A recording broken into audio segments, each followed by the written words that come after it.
पाकिस्तान बरोबर क्रिकेट खेळलं. पाकिस्तान शरण आला होता म्हणता ना, पाकिस्तान शरण आलाय ना, मग क्रिकेट कसले खेळ? तुम्ही क्रिकेटमध्ये का शरण जाताय त्यांना? हा साधा प्रश्न आहे. राऊत साहेब, हे विचारायचा, हा मुद्दा विचारायचा किंवा प्रश्न विचारायसाठी हे कारण आहे की तुम्ही गेले 2 दिवस हा मुद्दा लावून धरता आहात. देश पातळीवरचा अत्यंत संवेदनशील मुद्दा आहे.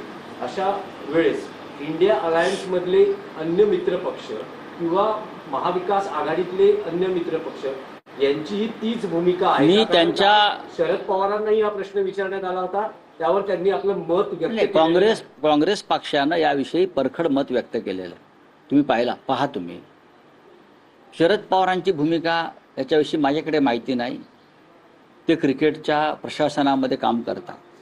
पण हा प्रश्न क्रिकेट हा खेळ म्हणून नसून भारत आणि पाकिस्तान हे युद्ध म्हणून आहे. हे जर धर्मयुद्ध होतं असं वारंवार हे म्हणत होते मोदी आणि त्यांचे लोक, हे धर्मयुद्ध आहे, मग क्रिकेट कसलं खेळत?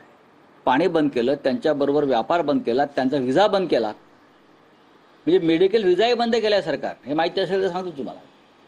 पाकिस्तानमधून इथे जे पेशंट यायचे उपचाराला त्यांचा मेडिकल व्हिसा सुद्धा बंद केलेला आहे. इकडल्या पाकिस्तानी नागरिकांना वेचून आपण परत पाठवलेलं आहे. करेक्ट.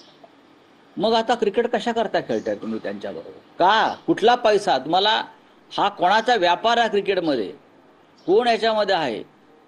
पाकिस्तान आणि भारताचं क्रिकेट हा एक सगळ्यात मोठा सट्टेबाजीचा उद्योग असतो आणि सगळ्यात जास्त सट्टेबाजी गुजरातमधून होते आणि राजस्थानमधून होते.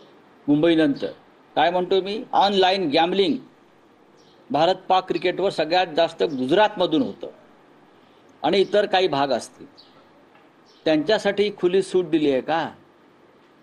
जय शहा हे जे क्रिकेटचे सूत्रधार आहे सध्या, त्यांचे वडील या देशाचे गृहमंत्री आहेत. म्हणजे राष्ट्रीय भावना फक्त आम्ही जपायच्या आणि ह्यांच्या मुलाबाळांनी पाकिस्तान बरोबर क्रिकेटला मंजुरी द्यायची आणि भारत पाक सामने खेळवायचे. हा कोणता राष्ट्रवाद? त्याला मी देशद्रोह म्हणतो. राऊत साहेब, तुम्ही ऑनलाईन सट्ट्याचा विषय काढला तर केंद्र सरकारनं Dream11 आणि अन्य जे काही ऍप्स आहेत ज्यावर ऑनलाईन सट्टा लावला जातो त्यावर आता भारतात बंदी आणली. हो, पण असं आहे की मी भारत पाक क्रिकेट सामन्याविषयी म्हणतो.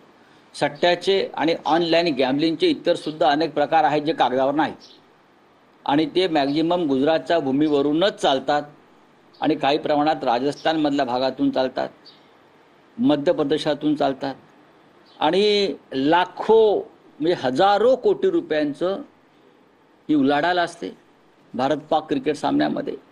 तर आणि हे सगळे लोक जे आहेत हे भारतीय जनता पक्षाचे समर्थक असतात, देणगीदार आहेत मोठ्या प्रमाणामध्ये. त्यांना संरक्षण दिलं जातं नंतर. तर त्यांच्या सोयीसाठी ही उलाढाल व्हावी म्हणून भारत पाक सामना तुम्ही खेळवताय का? सांगा. आमचा असा आरोप आहे, नसेल तर सांगा तुम्ही. भारतीय क्रिकेटला काळीमा फासणारं हे कृत्य आहे. खरं म्हणजे मला भारतीय क्रिकेटपटूंचं आश्चर्य वाटतंय. त्यांना काय राष्ट्रीय भावना आहेत की नाही? जर असतील तर त्यांनी क्रिकेटच्या मैदानात पाकिस्तानबरोबर खेळायला जाऊ नये. पण ते जातील कारण त्यांच्यावरती अमित शहा, नरेंद्र मोदी यांचा एक दबाव असतो.